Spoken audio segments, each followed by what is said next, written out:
Capitano Uncino, Malefica e il principe Giovanni. Questa volta saranno loro a confrontarsi nella sfida delle fiabe. È bene sapere che ciascuno segue la sua storia, affronta i suoi nemici giurati e ottiene la propria gloria. Soltanto qualora ci si accorga di chi corre, allora col fato si giocherà per opporre. È ora che quindi cominci l'avventura. Le abilità di ognuno saranno importanti, qualcuna più sottile, un'altra più oscura. Comunque sono tutte capacità intriganti.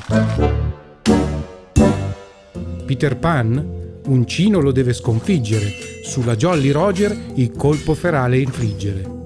Malefica si sa, è pur sempre una strega, una maledizione in ogni luogo, nessuno gliela nega. Mentre Giovanni, principe viziato, del potere soltanto è da sempre innamorato.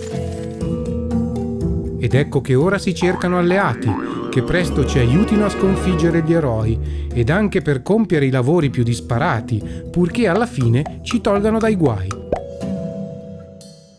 Sta molto nel potere di quei piccoli gettoni, che sono la moneta dei nostri racconti, ci servono a compiere alcune nostre azioni, mentre per le altre dobbiamo stare accorti. È giunto il momento che qualcuno affronti il fatto, che nella storia si ponga il giusto equilibrio, affinché nessuno ancora sia arrivato a raggiungere il suo scopo, altrimenti poi mi acciglio.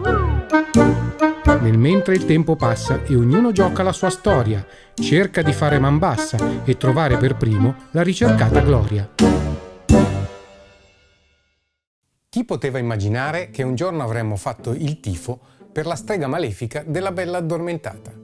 Ravensburger, forte di una licenza ufficiale, ci porta a un gioco competitivo da 2 a 6 giocatori che sceglieranno di sfidarsi attraverso le storie dei protagonisti cattivi delle più famose fiabe Disney. Troviamo Capitano Uncino da Peter Pan, Malefica dalla Bella Addormentata nel bosco, Jafar da Aladdin, il principe Giovanni da Robin Hood, Ursula dalla Sirenetta e la Regina di Cuori da Alice nel Paese delle Meraviglie. Una volta scelto chi interpretare, ritroveremo nella nostra plancia giocatore molti luoghi tratti dal film originale, dove ciascuno condurrà la propria storia, e 2 mazzi di carte specifici per ogni personaggio. Le regole ed il modo di giocare risultano piuttosto semplici. Si tratta di scegliere un luogo, fare le azioni consentite giocando carte dal proprio mazzo. Attraverso una breve guida dedicata a ciascun giocatore vengono da subito chiariti i dubbi su come usare il proprio personaggio e su come sfruttare meglio le sue caratteristiche, oltre ad indicare chiaramente l'obiettivo da raggiungere. Ognuno infatti ha un suo scopo diverso, direttamente collegato alla trama del film e alla propria storia originale. Ursula deve sconfiggere il re Tritone e rubare il suo tridente, la Regina di Cuori avere un potente esercito e infine Jafar possedere la lampada e sconfiggere il genio.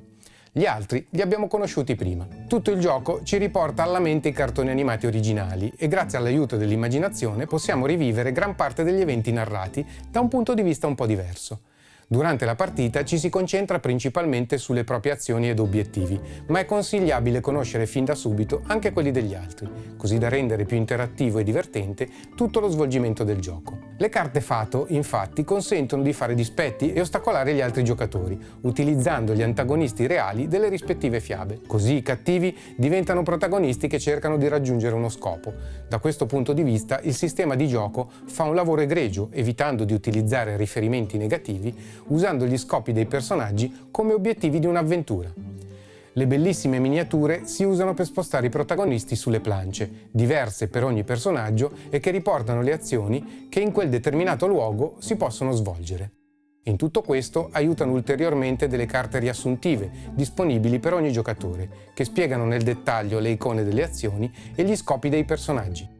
Le immagini e l'aspetto generale degli elementi di gioco sono davvero ben fatti e curati. A questo si aggiungono i disegni che riproducono momenti e personaggi esattamente come li ricordiamo dai film. 6 personaggi danno una grande varietà e sarà divertente poterne provare uno nuovo ad ogni partita.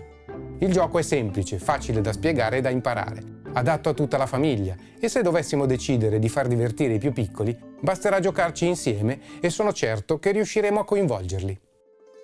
Grazie per avermi seguito, lasciate un commento se avete piacere e ci vediamo la prossima volta.